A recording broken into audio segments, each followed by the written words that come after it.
Sammy Davis Jr. is known for being one of the most versatile and talented entertainers of the 20th century. He was a true multifaceted performer, a singer, dancer, actor, comedian, and impressionist who dazzled audiences with his incredible skill and charisma. Throughout his career, he earned the title of a triple threat, showcasing his mastery of multiple art forms on stages across the world, in films and on television. But beyond his incredible abilities, he is remembered for his resilience, boundary-breaking achievements, and pioneering role in civil rights. Like many public figures, Sammy Davis Jr. had aspects of his life that were either kept private or revealed only after his death. While Sammy was a larger-than-life figure on stage, his private life was complex, and several revelations emerged over time that added more layers to his story. Born on December 8, 1925, in Harlem, New York, Samuel George Davis Jr. was destined to be in the spotlight. His father, Sammy Davis Sr., was a dancer, and his mother, Elvira Sanchez, was a chorus line performer. Show business wasn't just in Sammy's blood, it was his whole existence. By the time he was 3, Sammy had joined his father and the famed dancer Will Maston, performing as part of the Will Maston Trio. The stage was Sammy's school, playground, and proving ground. He could hardly read, but he could charm a crowd of hundreds. The early years saw Sammy growing up on the road, performing in vaudeville theaters where he danced with an effortless energy that left audiences spellbound. Tap dancing was his first love, his way of communicating with the world before he fully understood it. By age 7, he was already a sensation, able to mimic the moves of his idol, Bill Bojangles Robinson, and invent dazzling routines of his own. But as much as he wowed crowds, life behind the scenes was a harsh teacher. Sammy was often subjected to the sting of racial discrimination, a bitter reality that he would fight against throughout his life. In 1943, Sammy was drafted into the U.S. Army. If he thought his talents would shield him from the grim realities of racism, he was sorely mistaken. He endured horrific abuse from white soldiers and superiors, facing daily taunts and physical threats. But rather than let it break him, Sammy used these trials to sharpen his resilience. He turned to performing as a way to win over even the most hardened racists, using humor and talent to break down barriers. It was during this time that he honed his impressionist skills, another weapon in his growing arsenal of talents. After the war, Sammy returned to showbiz as a seasoned performer. The Will Maston Trio was more polished, and Sammy himself had evolved into a quadruple threat. Not just a dancer, but also a singer, comedian, and actor. Audiences were mesmerized by his uncanny ability to impersonate Hollywood stars like James Cagney and Humphrey Bogart. He could shift from heartfelt ballads to blistering tap routines without missing a beat. His versatility was unmatched, and his charm was undeniable. Still, as his fame grew, so did the obstacles. In 1954, after a string of performances that caught the attention of some Hollywood bigwigs, Sammy's career hit a turning point. He signed with Decca Records and began to record songs that quickly gained popularity. But his life was forever altered later that year when he was involved in a devastating car accident while driving from Las Vegas to Los Angeles. The crash nearly killed him, and Sammy lost his left eye. He was forced to wear an eye patch for some time and later a glass eye, which became one of his trademarks. The accident sparked a spiritual awakening. Sammy converted to Judaism, a decision that perplexed many but made sense to him as a personal search for identity and belonging. It also deepened his resolve to prove himself in an industry and a world that continually tried to limit him because of his race. The Rat Pack and racial barriers. 1960s catapulted Sammy Davis Jr. into a new stratosphere of fame. He became a core member of the Rat Pack, the iconic group that included Frank Sinatra, Dean Martin, Joey Bishop, and Peter Lawford. Together, they ruled Las Vegas, Hollywood, and American popular culture. Sammy's chemistry with Sinatra was legendary. They were like brothers on stage, ribbing each other with an easy camaraderie. But behind the laughter and success, Sammy faced the brutal reality of racism. Las Vegas hotels that allowed him to perform would not let him stay there.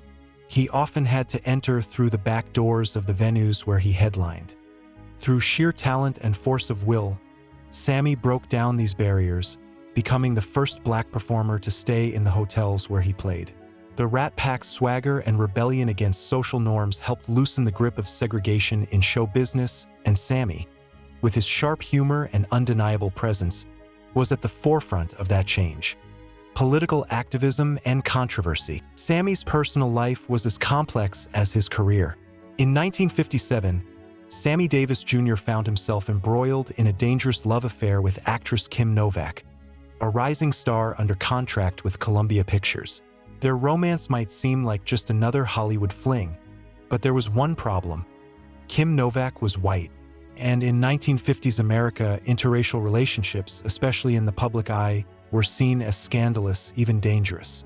This was enough to send shockwaves through Columbia Pictures, where the studio's president, Harry Cohn, feared a public backlash that could jeopardize his business. What happened next would be the stuff of a Hollywood thriller. According to several accounts, Cohn, determined to end the relationship, enlisted the help of some notorious figures with ties to organized crime.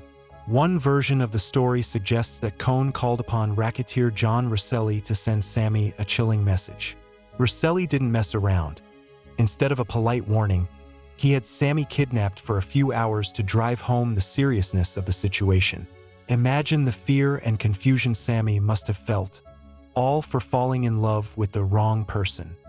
Another version of the story claims that the threat came through Sammy's father, delivered by mobster Mickey Cohen. The mob made their demands crystal clear. Sammy needed to stop seeing Novak or they'd break his leg or worse, take his other eye. And just to add to the drama, they gave him an ultimatum: marry a black woman within 2 days or else. Desperate and fearing for his life, Sammy sought protection from Sam Giancana, the infamous Chicago mob boss. But even Giancana had his limits. He could offer safety in Chicago and Las Vegas, but California? Sammy was on his own.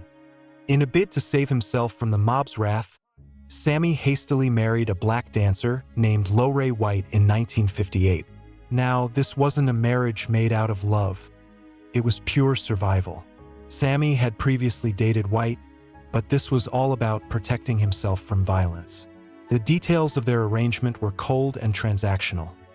Sammy reportedly paid White between $10,000 and $25,000, with the understanding that their marriage would be dissolved by the end of the year.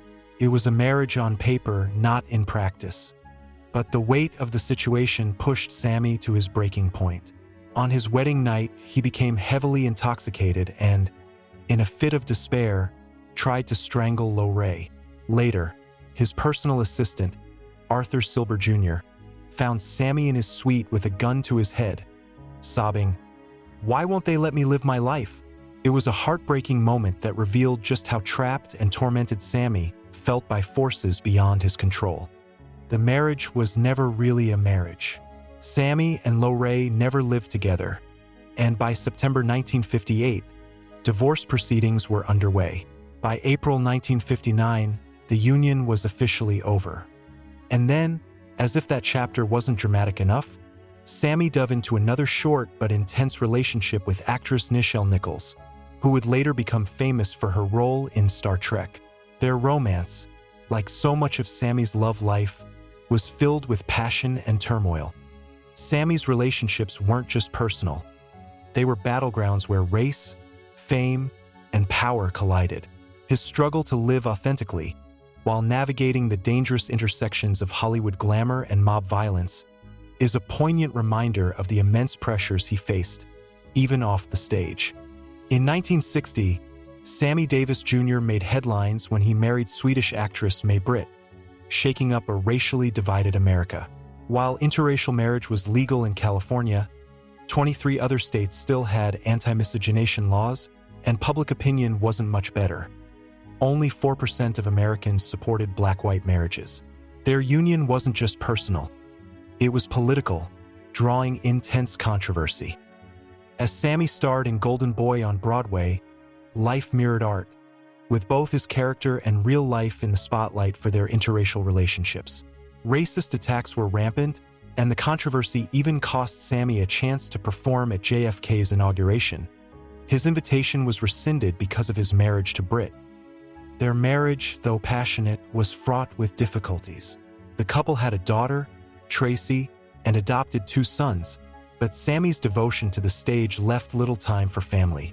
By 1968, their marriage fell apart, exacerbated by his affair with singer Lola Falana. Sammy's post-divorce life spiraled into substance abuse and bizarre choices, like dabbling in Satanism and pornography, as he struggled to cope with fame and heartache. After his divorce, Sammy found love again with dancer Altaviz Gore. They married in 1970, and she remained by his side until his death in 1990, even through the complexities of his love life, including sharing their home with Sammy's girlfriend. It was a life of fame, scandal, and love that never followed the rules, but always commanded attention. Sammy Davis Jr. wasn't just a master on stage. He had a deep passion for photography too, thanks to Jerry Lewis, who gave him his first 35mm camera in the early 50s. Sammy became hooked on capturing life through a lens. His photography collection is remarkable, offering rare, candid snapshots of family, friends, and some of the biggest stars of his time. From intimate photos of his father performing with the Will Maston Trio to close-ups of legends like Frank Sinatra, Dean Martin, Marilyn Monroe, and even political icons like Robert and Jackie Kennedy, his camera allowed him to preserve moments few ever saw.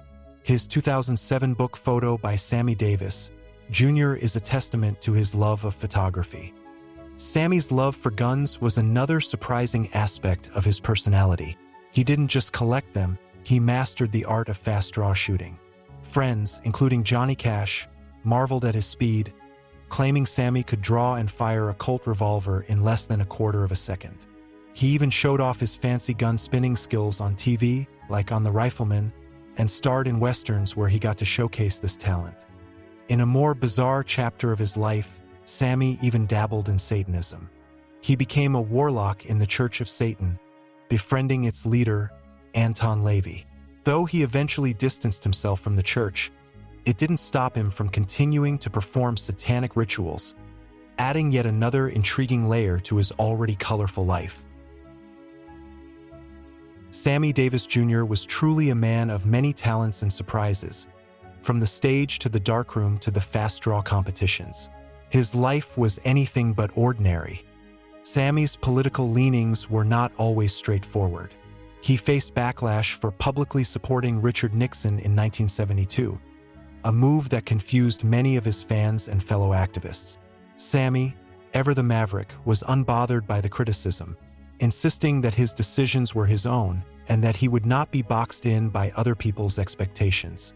A career of highs and lows. By the late 1960s, Sammy's career was booming.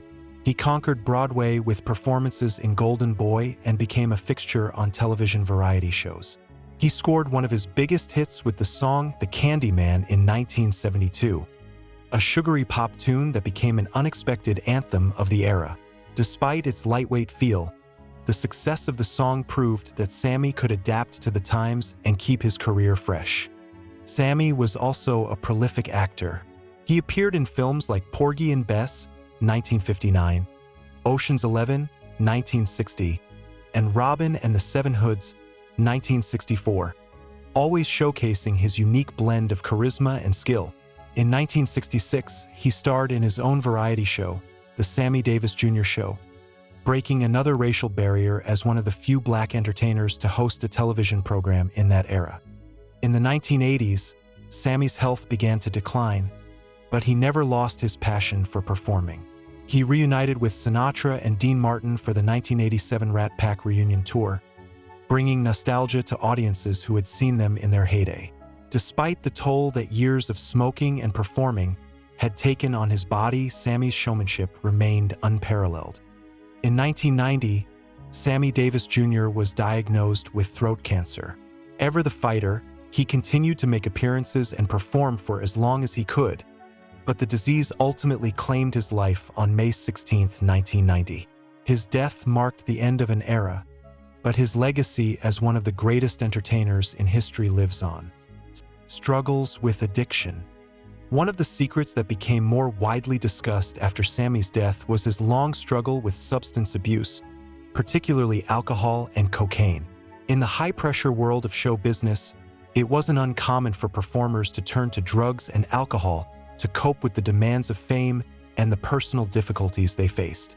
Sammy himself battled addiction for many years, especially during the 1970s when his career had some ups and downs.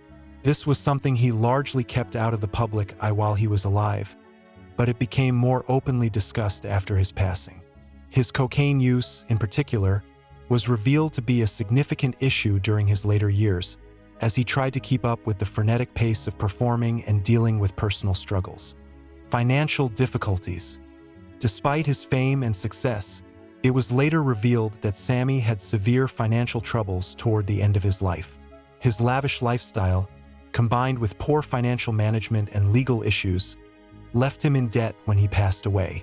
Sammy had always lived large, buying expensive cars, houses, and throwing extravagant parties. But this caught up with him later in life. His estate was left with millions of dollars in tax debt to the IRS after his death, and his family had to sell off many of his assets to cover these debts. His complicated relationship with Frank Sinatra. While Sammy and Frank Sinatra were famously close, with Sammy often referring to Sinatra as a brother, there was more complexity to their relationship than many knew. Some sources revealed that Sammy occasionally felt overshadowed by Sinatra and the other members of the Rat Pack. While they were friends, it was clear that the racial dynamics of the time played a role in how Sammy was treated both by society and, at times, within the Rat Pack itself. There were moments where Sammy's position as the only black man in the group led to tensions and frustrations, but Sammy's loyalty to Sinatra and the pack never wavered publicly.